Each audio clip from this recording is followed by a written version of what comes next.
Hello, everyone. Thank you so much for coming along today, and welcome to the second in our series of six nature calling conversations brought to you by the National Landscape Association. My name is Corinza McLarnon, and I'm the program lead for Nature Calling. These sessions bring together our nature calling artists with experts from other disciplines for conversations about artistic practice. Just to say, we'll be finishing at 1 o'clock today, and there will be time for questions at the end. If you do have a question, please pop it in the Q&A function, which I hope you can see on your screen, and we'll get through as many as we can. So nature calling conversations are part of a wider programme of activity happening across England between now and October. Please do find out more via our website, which is naturecalling.org.uk. For this second conversation, we've brought together David Blandy and Daniel Locke, the commissioned artists for Surrey Hills National Landscape, as well as Dr. Lena Grinsted, Senior Lecturer in Zoology at the University of Portsmouth. David and Daniel have developed their project Dawn After Night, Spring After Winter with communities in New Addington, Croydon to create two choose your own adventure game trails, both close to the community in Hutchinson Bank in New Addington and in Box Hill in the Surrey Hills. And just to say, Box Hills Trail will be launched later in July, so keep an eye out for that. We also have here today Dr. Lena Grinsted from the School of Biological Sciences at the University of Portsmouth. Lena studies group living found in a small number of spider species. In particular, Lena researches a series of unique behaviours within these groups, such as hunting together, sharing food, and helping to protect and feed each other's young. So welcome everyone, and we'll get to hear from everybody in due course. But Lena, I just wanted to start with you, and before we bring in David and Daniel and the work that you've already done collaboratively across your specialisms, could you please let us know a little bit more about what's so special about these sociable spiders and how you can relate this to creative practice?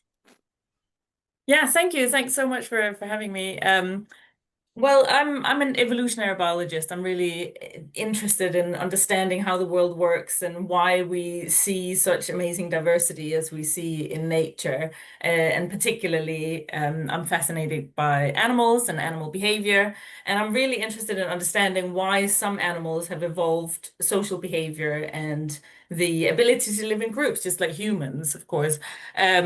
So spiders are fascinating for a lot of reasons. But the spiders that I study are really special. So they have evolved this ability to come together, live in groups, and share everything. So they share these tasks like building their webs together. They might share parental duties. Yeah, so they might have these little nurseries where they look after each other's young. Um, and um, and that is of course very unique for spiders because typically we think about spiders as being very solitary and very aggressive and cannibalistic. But even within groups of animals that are associated with these kind of more aggressive traits, we do see some special cases where it's actually very beneficial for them to come together and live very socially together, very cooperatively together. So that's what I'm really fascinated by. Um, I should maybe add, just to sort of link it into to art as well, that from a young age I was always very interested in both art and science, and I was always sort of a bit unsure about whether I wanted to go into art or science as a career, and it was a difficult choice actually. But I did end up going towards science, but then maintaining a link with the arts, and trying to incorporate art as much as I can within my scientific practices as well. And then through my science, I have then met Dan, who does all this amazing artwork, often, if not always, in collaboration with scientists. Isn't that right, Dan? Yeah, a lot of the time. I've been working with scientists, for years now. I think about 15, 20 years or something in various different ways.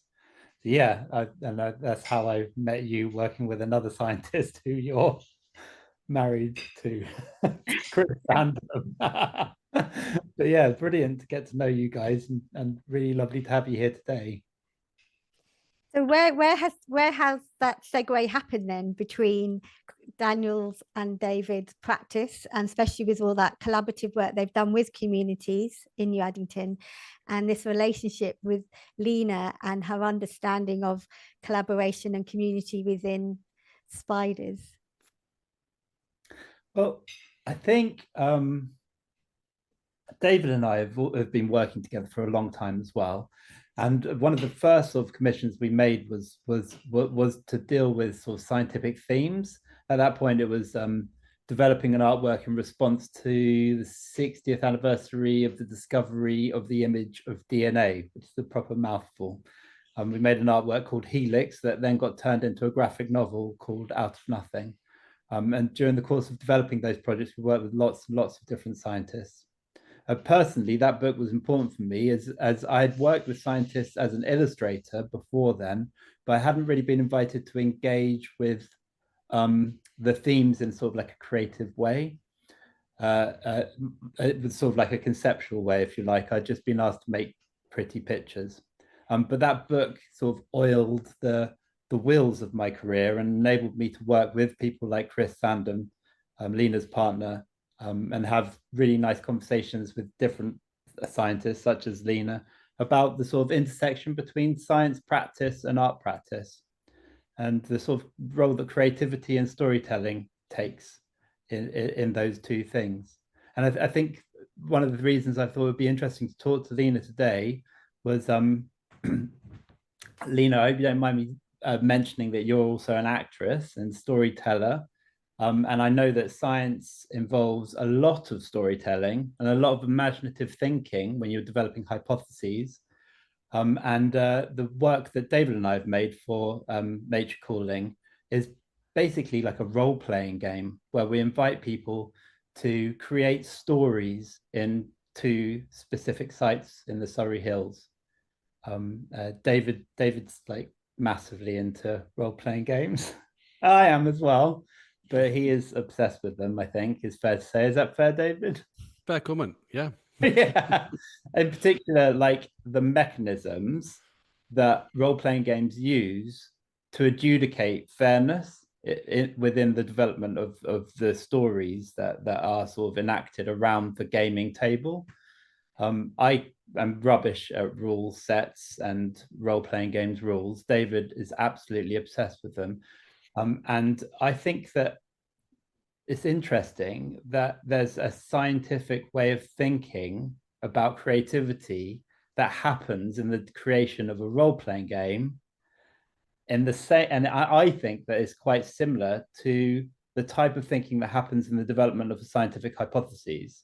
So you're looking to be able to adjudicate fairness and work out what would be a reasonable hypothesis given a set of discrete sort of data. And I just think there's sort of weird similarities. And alongside that, in role-playing games, you have to act and improvise. And Lena is a scientist who does acting and improvising. I, on the other hand, am just a colorer inner and a drawer. So Not true, Dan. Dan, you helped to bring our science to life with your artwork. Thank you. Yeah, I think the weird thing about science is that it is a process of uncovering a story. It's not like storytelling and art, you make up the story. Science, you're uncovering or revealing the story that's there. Yeah, I mean, there's kind of 2 sides to it, right? Because you need an awful lot of creativity in, as you say, developing your hypotheses, developing your research questions, but also thinking about how to address those questions, how to design the experiments, how to collect the data. But then at the end, so yes, you're uncovering that story, and you need a lot of creativity in all those different steps, and of course, try to incorporate equity and fairness in all the different steps, of course, as well. But then once you have, as a scientist, once we have sort of uncovered that story, we know it better than anybody else, but we also need the ability to then convey that story. And that's where I think these kind of acting skills and artistic, other artistic skills come in quite handy, because we then need to not only tell this story to our scientific, colleagues, but also to the wider community. And if we're not able to convey that story in a way that a 5-year-old or anybody on the street can understand it, then there's not really much point in what we're doing. Yeah. And I think the way, Dan, I mean, the way I've seen you handle scientific concepts and turning them into art is really amazingly helpful in engaging everybody to understand those concepts that we really are very keen to get out to everybody. And I'm just really, what's really striking me or in my head is obviously that genre of the sci-fi. And I wonder, well, David in particular, how much of an influence has sci-fi been on you and your work, and what have you drawn from it? Well, I guess that's a very long story. so and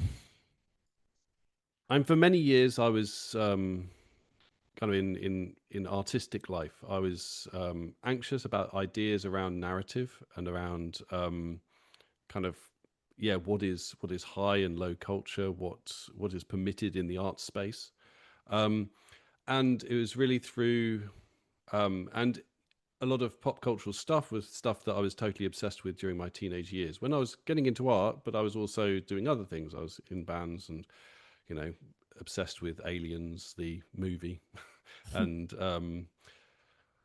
kind of role-playing games, and like Warhammer 40K, which is these kind of little miniatures that are set in a futuristic dystopian, mega dystopian space.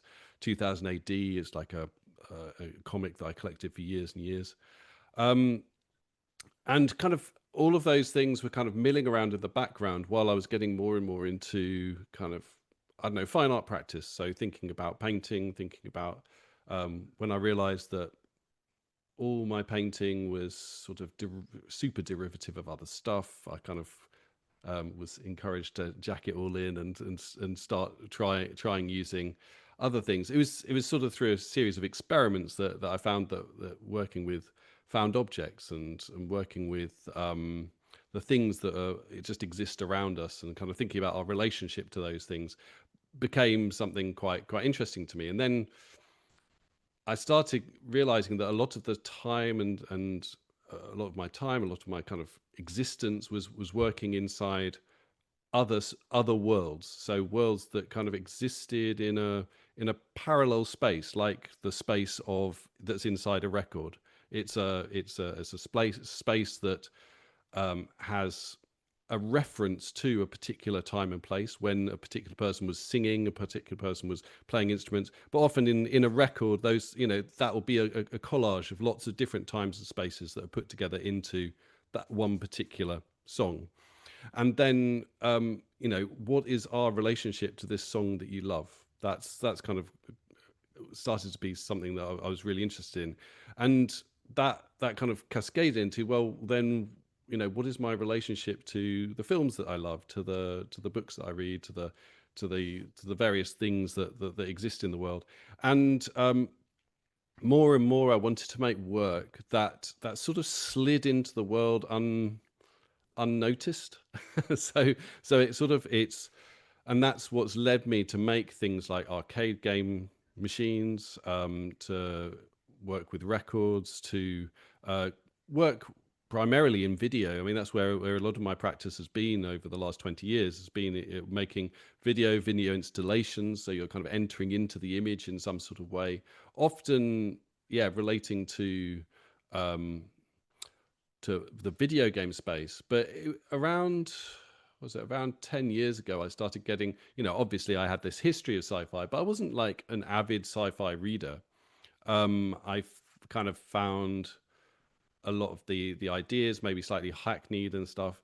But then I started getting really into Philip K. Dick So because I'm kind of coming through people like Borges and like kind of more experimental ideas around what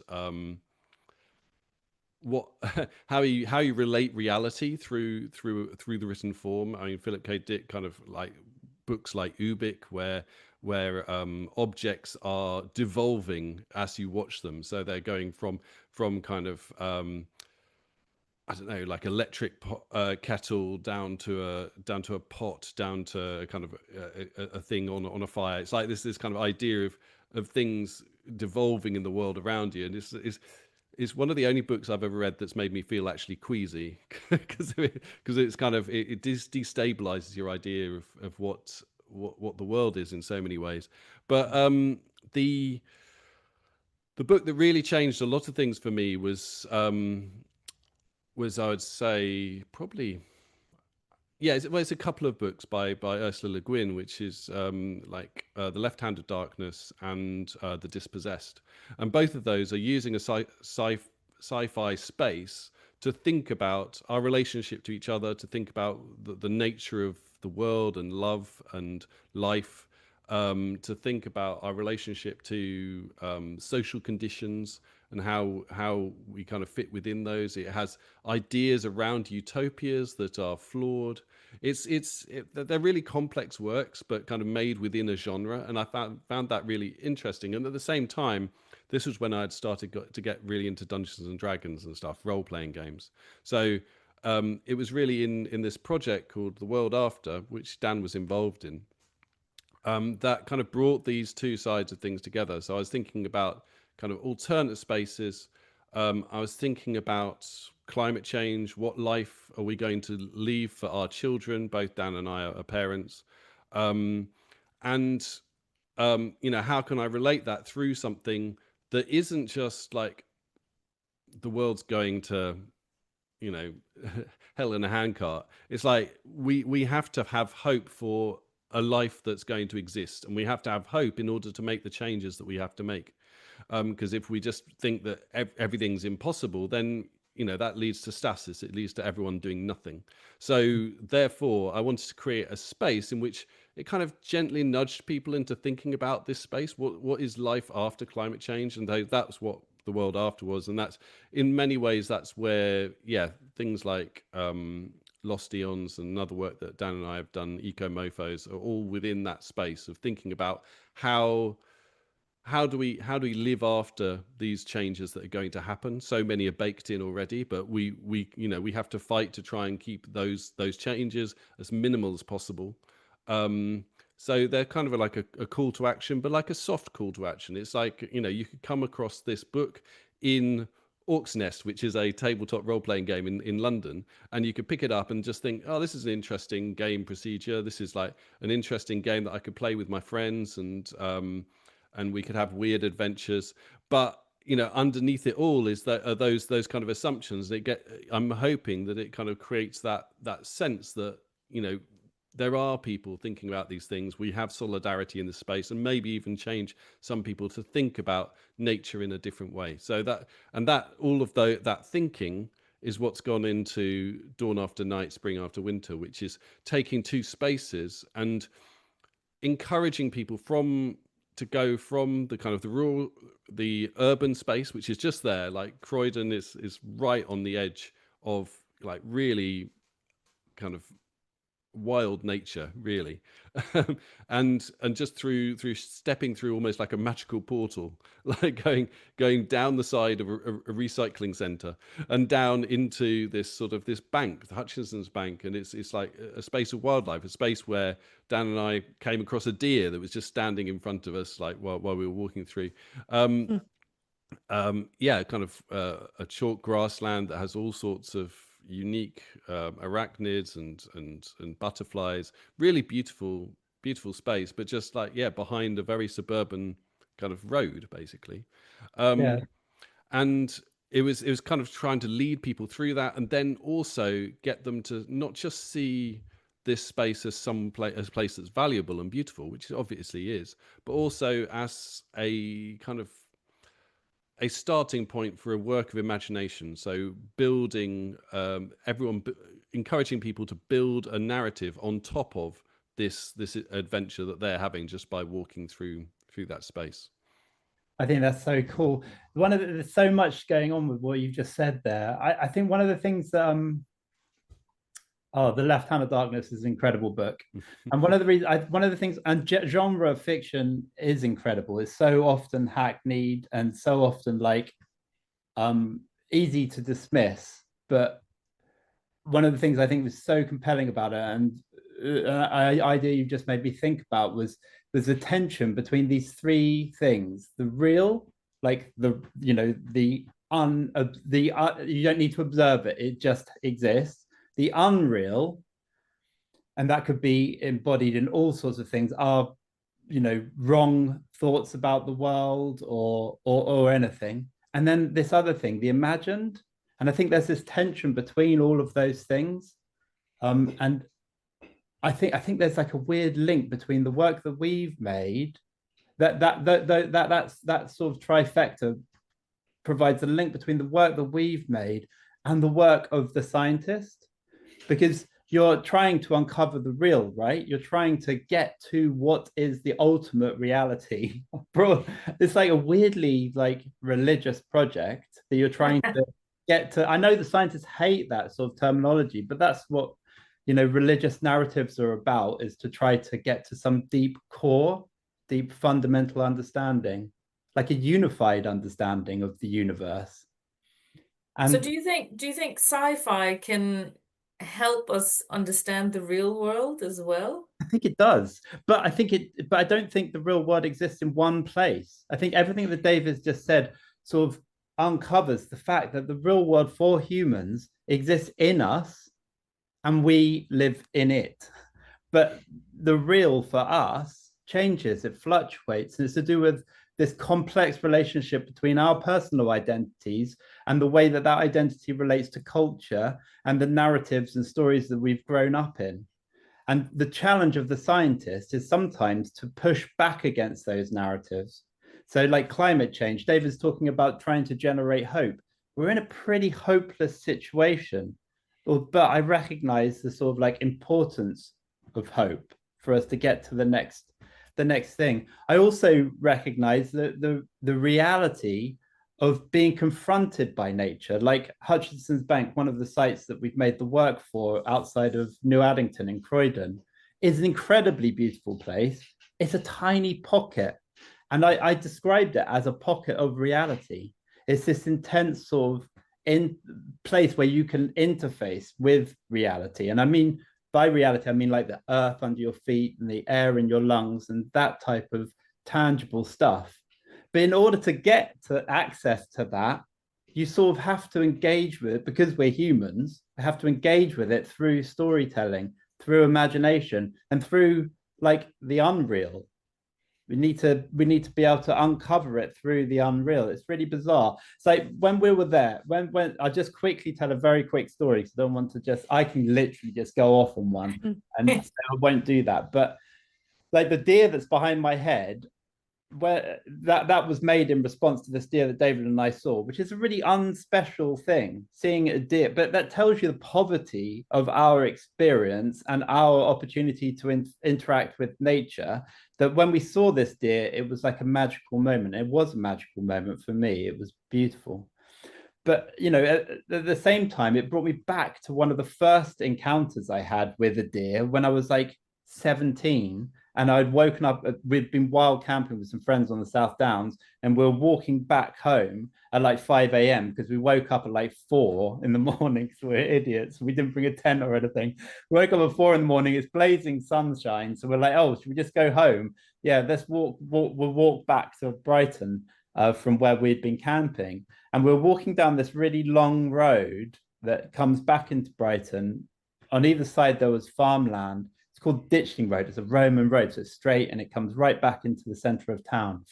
And this deer suddenly popped up from this rapeseed field, bright yellow field, beautiful. This deer's head pops up and it bounds across the field and it crosses our path and goes into the woodland on the other side of the road.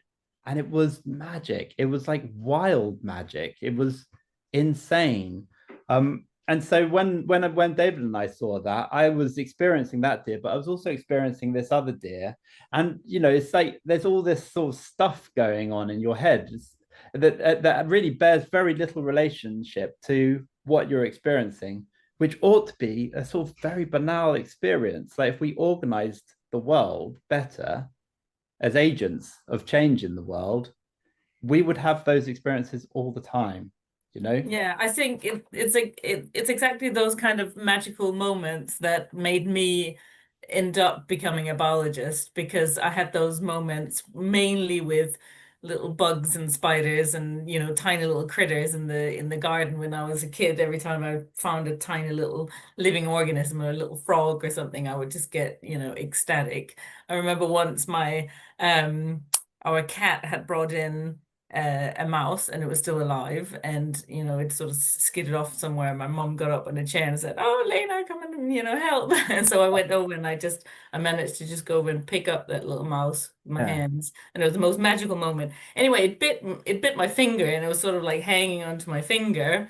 And I went outside with it, and I came in and I said to my mom, it bit my finger, and she was like, "Oh no!" And I was like, "It was amazing." Yeah, I just loved it. I absolutely loved it, because it was that sort of like intimate moment with a wild animal. So those kind of small moments can really have a big impact. Huge. And it's hilarious because you're a wild animal as well. Like we're all wild animals, aren't we? It's just, but what is it? What is that untangible sort of like feeling, the thrill that you get when you encounter that other animal, that other sort of like consciousness, if you like? It's just doing the same thing we're doing. It's navigating space and it's moving through the world. Spiders. Yeah, it feels like this emotional connection that that we through these projects we're able to sort of bring the connection to nature through these emotional responses, and hearing all these like personal childhood stories are obviously are deeply stored in terms of then how you've gone forward. And I just wondered whether, I'm sorry, I've interrupted there, and I don't mean to. About what is your understanding of that term of biophilia, and how does that relate within that kind of emotional? Because it feels like it sits between that space of emotion, science, storytelling. I think for me it is there is a mystery at the core of it. So why is it that we've attributed these words to our experience of nature? Like it makes me think, what is beauty? It makes me think, what is that instinct to beautify? Like I saw on the carousel, the presentation at the beginning of this talk, Lena, your spiders, I didn't realize you put makeup on them. Like, these things are already beautiful. I imagine you think of them as beautiful. I know that lots of people wouldn't agree with that. I would just like to add that they're wrong. Spiders are beautiful, but that you've obviously felt. I mean, I'm assuming you felt their beauty so intensely that you couldn't but avoid needing to add to that. No, that was purely a tool to tell them apart individually. So yeah, we put little paint spots on their backs just so that we could recognize them and follow what they were doing individually. And in that particular project where we painted them all individually with these color codes, that was just to understand what are their roles within their societies. Do they take on different roles? Are there certain individuals that are the babysitters, are the certain individuals that catch the food, or is it more a sort of a more equal society where everybody just helps out? And in that particular project, we did find that actually it's very equal. They just kind of help out with whichever activities that are needed in that moment. They happily provide food for others' babies if that's what's needed in that moment. They're very docile, they're very cooperative. They just kind of help each other out with everything within the group. So that was a really special project there. And it was just, I think they're beautiful in themselves. They absolutely do not need makeup, or but in order for me recognize them individually. I did have to paint on them, yes. But what I want to ask you is, like, there's this book, there's another sci-fi book by a writer called Adrian. I know you know it, Adrian. Begins with T. He's got like a Russian name. Yeah, the Children of Time. Yeah, Children of Time. So this is set in like a distant future where social spiders have evolved to be like the apex intelligence on the earth. They communicate through like vibrations in webs, these characters. That's right, isn't it? Do your spiders communicate? Like, how do they tell each other what to do? Yes, that is, the vibration is their mode of communication. Yeah, that's crazy. So are they using like stories to tell each other? Like, can you understand those vibrations? Do you know what that would be amazing if I could. I can't know, but it's more like, think about it in them as being musicians, because it's all vibrations like music is, right? So they tell I don't know if they tell each other stories. They certainly pass on information about, this is my spot, or I need this, or you need that, via vibration. So they sort of pluck at the silk. They also they get a lot of information from their environment via these vibrations in their webs. So their webs kind of function as their we call it extended phenotype, in a sense. So it's their, you can imagine that they I don't know how to explain it, other than they gain information from a larger area of space due to their silk structures in their webs. the webs are massive, aren't they? They're like enormous. Yeah, they can be. Yeah, so some of the spider colonies that I studied, they had thousands and thousands of spiders in them, and they gain a lot of information from that, and they happily just coordinate everything nicely within these big colonies. So they sort of, evolutionarily they have sort of learned that there's a benefit in being together and protecting each other and helping each other out. And I think in that sci-fi book that you were talking about just now, Children of Time, I really like that book, because for once spiders are portrayed not as something horrible, but something fascinating. And I think storytelling, sci-fi, games, art can help us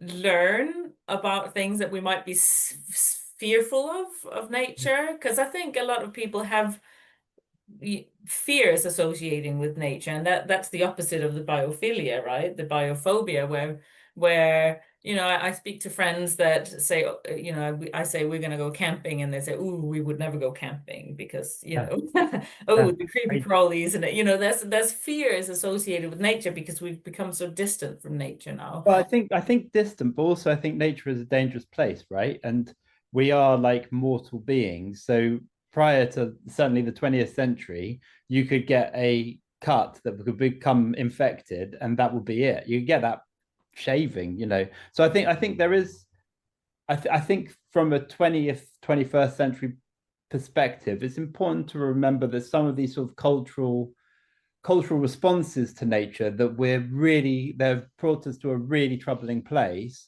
There are understandable reasons that we've got here. Yeah.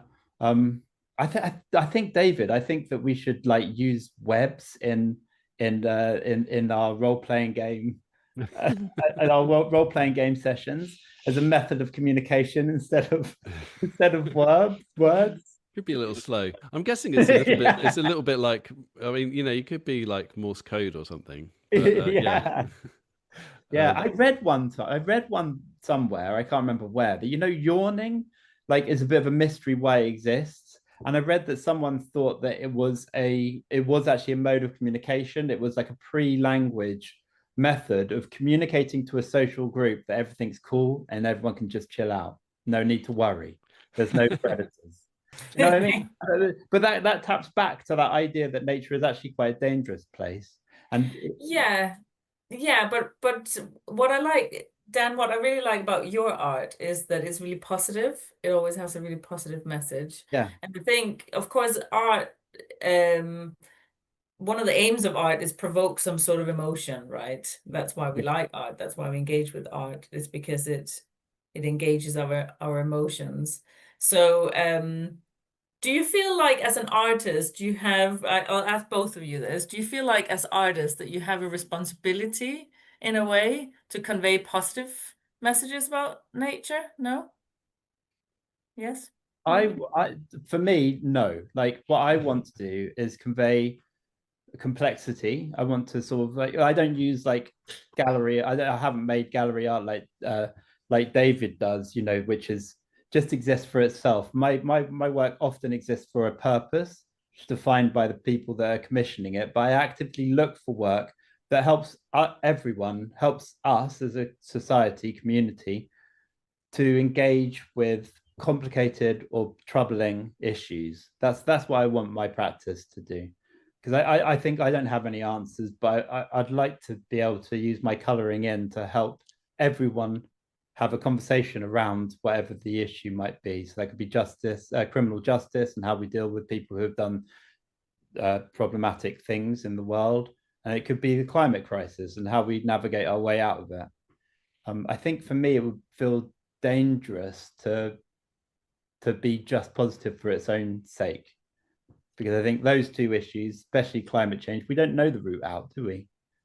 We don't know the route out. You know, some of the proposed methods of getting out of this problem are problematic in themselves, like an enormous reduction of yeah, okay. So I suppose maybe what I mean is there is art, there are stories that end up sort of reinforcing negative stereotypes and sort of playing on negative emotions and negative associations that people already have with, let's say, something like spiders, you know, or sharks, or, you know, something that sort of reinforces something that's not very helpful. You know, it's not very helpful for us to continue being scared of spiders, or especially in a country like the UK. So I really like your response about sort of conveying complex ideas and sort of maybe breaking things down for people. Yeah, complexity is the thing. Like, we need to engage with complexity better. It's difficult and it takes a lot of work, but like, I think if beauty resides anywhere, it resides in complexity. Like, I think that those spiders' webs are beautiful. And if you think about really ugly stuff, like a concrete car park, that's really simple. That's a really simple place, you know, it's like a desert. So bring complexity into the mix. Yeah, can I just add to that that's also beauty in knowledge.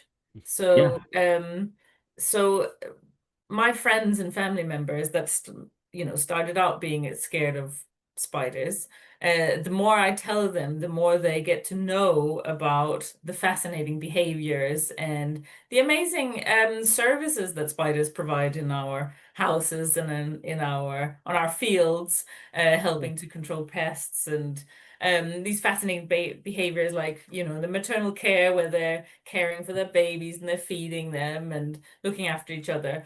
The more people understand and know about things that they might be scared of, the more they learn to appreciate it, and the more they actually find them beautiful. Yeah. So I think there's beauty in knowledge as well. Maybe that's why I'm a scientist. I completely. And that reminds me really of with the national landscapes around the country, they have their champion species, you know, to sort of highlight what exists within those landscapes all around the country.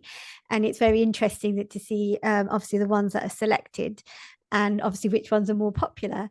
So, you know, whether you have, you know, your dormouse or the adder, and actually it's like, you know, what people might feel more relationship to because of, you know, what their sense of fear or the sense of but what's interesting about that then is by having the champion species, there is that knowledge around each of them about why they're there and why it's important and why that habitat is important as well. So that's quite interesting. And with working in the Surrey Hills, did you come across the champion species, and did that relate to some of your work? Oh yeah, like I mean, I think, I don't want to speak for David, but I think we both learned a lot about what was going on right at our doorstep, you know. So we don't live in the North Downs. Both David and I live in Brighton, but the habitat is the same in the South Downs as the North Downs, is broadly speaking the same habitat. So it was really wonderful to learn about all the different flower types and some of the rare insects that and butterflies and spiders and other creatures that live in this place. I'm really, really, really privileged position to be able to share that information and knowledge with the communities of New Addington, especially the kids. That were brilliant. Yeah, I think that was probably one of my favorite moments from the whole project was taking the kids from the primary school into Hutchinson's bank and Yeah. seeing them relating to that space, and you know, realizing that it is sadly a kind of unusual thing to walk through these sorts of semi-wild spaces. You know, it engendered a whole lot of different types of emotions in them. Some it was like kind of wild abandon, and some it was partly that kind of fear response. Like you know, nature is sharp. It's like they were kind of getting pricked by kind of sharp grasses, or kind of, you know, it's sort of but then there was kind of almost like a hysteria around seeing the sheep there. So like, yeah, that was amazing, wasn't it? Yeah, they were kind of running along, kind of shouting out about the sheep, and kind of obviously the sheep were getting further and further away. Yeah. But it was it's that kind of just kind of very direct relationship, which felt very, very important, and what we wanted to capture through the project, really. Yeah. Sorry, can I go for it, Daniel? Yeah. I just very quickly, that's made me think about a response to what Lena was saying earlier on about trying to be positive. It's not so much that I want to be positive, or we wanted to be positive with this project, but I guess there is this recognition that the way we're living now is not sustainable, and it isn't good. It's not good for nature. It's not good for ourselves. And so rather than want to be positive, it's want to accept that recognition and work out new ways of living that make more space for nature, with its sharpness, with its beauty, with its sort of color and all that complexity. Thank you. So I'm going to so thank you ever so much, but I'm going to move on to some questions because we've got a few that have popped up, and one from Helena, which relates a little bit to what we've just been talking about, which was your work with the community. So her question is, how did you work together with local communities, and how did that guide the development of the work? Hi, Helena. So, it was very much like we were working with several different groups. So there was the groups in the primary schools, but also groups in a kind of a food shelter, Good Food Matters. They provide ways of making food for young people, but also for old people. So we met with all of those groups, and each of the sessions was really like building a conversation around nature and people's relationships to it, and that conversation led to various elements that were kind of became part of either the text or part of the imagery. They kind of it was very organic. I don't like going into these very kind of prescriptive ideas of, like, you know, everyone draw a deer and then we'll have a 1,000 pictures of a deer that we'll stick up on a wall. Like that wasn't the sort of interaction that I was interested in. I was interested in a much more kind of philosophical and kind of grounded but also human understanding of what people's relationship to nature was and how we could help kind of reconfigure that. And I think the anthropomorphized sort of animals that are behind us in these things, they came out of some of the working with children, and I think it's so interesting how there is an instinct in humans to recognize a difference born out of our intelligence between us and the world, the natural world around us. But there's that same instinct drives us to depict ourselves as part of nature by anthropomorphizing animals. It's a really weird weird thing. You know, the earliest works of art that we have discovered in the archaeological record, they are often anthropomorphized, and these young kids that we worked with in New Addington, you know, they constantly wanted to draw a human body with a rabbit on it, rabbit head. It's like such a weirdly powerful totemic sort of image. Yeah. So I just got my question. So thank you for that. And I hope that's answered your question, Helena. There is a question from Cass. Could you comment on the role games might play in holding space for risk and the unexpected? This is kind of Dan and I's modus operandi. Yeah. As in a lot of the games that we make together are very much about creating situations that you have to react to, and then kind of the stories evolve that way. I think, yeah, what's interesting about tabletop role play, which is sort of different from collaborative storytelling. You know, collaborative storytelling, wonderful thing, and but it can be, it's kind of completely unbounded, or can be unbounded. Yeah. Like, it's like, just, you know, this happens and this happens, and oh, what if there was something in a tree? Like, but what a role-playing game does is it sets a set of kind of markers around it, a set of kind of borders, and it says, you know, this is within the realms of possibility of this thing, and then through kind of the mechanics of the game or something, unexpected things can happen, and you have to react to that. You have to kind of constantly think about, well, you know, we're not just living in stasis. Like, there's now this great threat over here that we have to deal with. Do we run away from it? Do we walk towards it? Do we kind of try and have a conversation with it? You know, all of these things are possible and open, and it creates a sense of a world in flux, and a world that you have to actually negotiate, that you can't.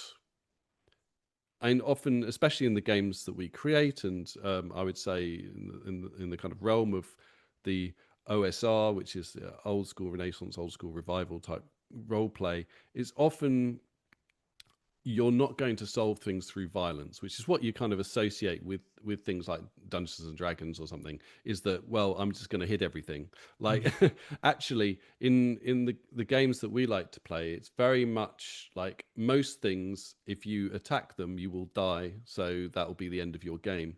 So you have to find ways around these situations, or kind of, you know, find clever ways of negotiating the scenario to your favor, rather than kind of going just kind of doing the automatic violence thing. Yeah. So it's kind of much more organic. So I think it works in that way. No, it's great. And I think one of the things I love about particularly sort of like the OSR mechanics, the mechanic style that's developed, and that you've sort of doubled down on, is that the world creation isn't just set out in prose, it's set out in lists that you have to randomly roll a dice against to find out what the room looks like, or what the woods that you're in looks like. So risk is at the heart of it. And I find it like it's a really compelling, interesting way of sharing a moment of storytelling with friends, but it's also reflects reality in a weirdly more accurate way. I can't quite work out what I'm trying to say, but like somehow risk is in there every time you wake up and get out of bed. You know, depending on what emotional state you've woken up in, depending on what you've got to do during the day. It's not this simple thing, you know. It's yeah, I could go off. And it's always unknown. You don't actually know. As much unknown, as you've got a schedule, you don't really Yeah. know what's going to happen. Okay, I've got one more question here, and I think you've answered some of it within the previous question as well. But it's from Ivan, and he says, I'm doing a PhD at Newcastle University about the crisis of imagination in the context of climate change, and interested in role-playing games in the environment of Northumberland landscape with young people from underprivileged backgrounds.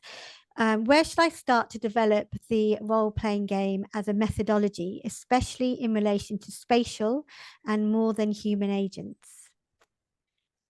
Wow, that's That's a great PhD going on there. I'd like Yeah, to hear that more. sounds amazing. Yeah. Yeah, shall I start? Yeah, go for it, David. Yeah. Oh, I'm muted. There we go. I think where I would start is rather than trying to kind of, because there's a lot of barriers that you're going to have to deal with first, which is that, you know, kids from underprivileged backgrounds, all kids, in fact, don't necessarily know what a role-playing game is. So you have to try and introduce that concept first. I would probably do that through asking them to make a role-playing game themselves. I have a little thing called the World Engine, which is like a little pamphlet which talks you through creating a world, creating a characters within it and things. And I think through that process, a lot of the things that you're hoping will kind of come out through the kind of engagement with your project will start to arrive organically. I don't think you can kind of poke people into kind of dealing with those themes particularly necessarily. You can kind of encourage it through showing, through creating a framework.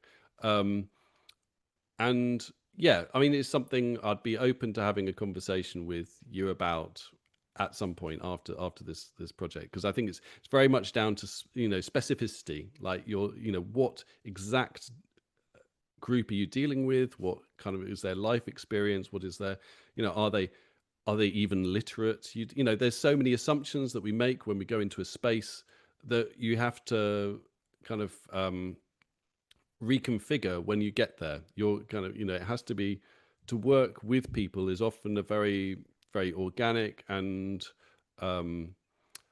mutable process. It's not something that you can just kind of put a straight, like, kind of A to Z sort of rule set on and think, right, you're going to come out with this perfect answer. It's not that. It's going to be a conversation. Yeah. Oh, yeah, thank you for that. And I hope that was okay. And it sounds like you probably need to get in touch with David at some point. I just have a very quick last question before we round up. And it's from Bill. And what do you think are the biggest barriers to people both engaging with art and nature? And how does your art, or maybe in this project in particular, help to take down those barriers? I think it's I think the barriers are the same, and they're human barriers. They're sort of societal barriers. There's a feeling that the natural space isn't for me, perhaps, particularly for people of color. You know, there's a big problem with with hiking and stuff like that. And then yeah, so I would say the barriers are sort of human, societal. Feeling that I don't have a place or a voice in this discussion. I think it's terrible. Lack of exposure as well, and maybe this problem with distance, that we're very distant both from nature, but possibly also from art. You know, there's a lot of focus in schools on academic progression, and of course there's art as well, but maybe there's very little art in mainstream, you know, mainstream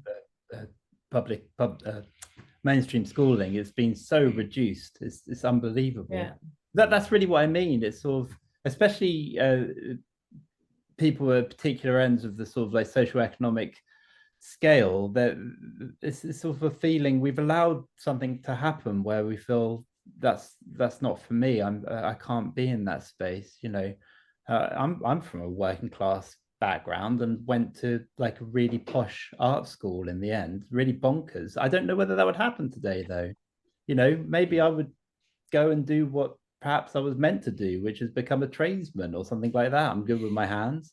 That's a terrible place to find ourselves. How have we let this happen? This is awful.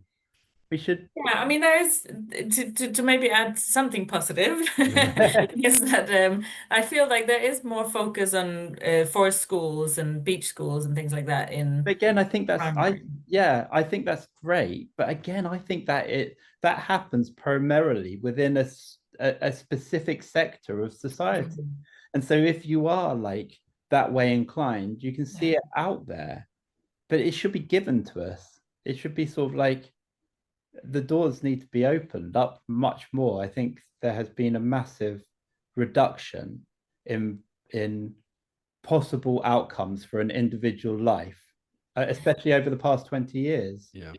Is there maybe also something, if I can just bring it slightly back to this idea of risk and uncertainty, because maybe there is this there's quite a lot of focus on with exams and tests and things, that there's a right answer and there's a wrong answer, whereas actually nature and the future and also human interactions with each other is all about uncertainty, and we have to accept uncertainty.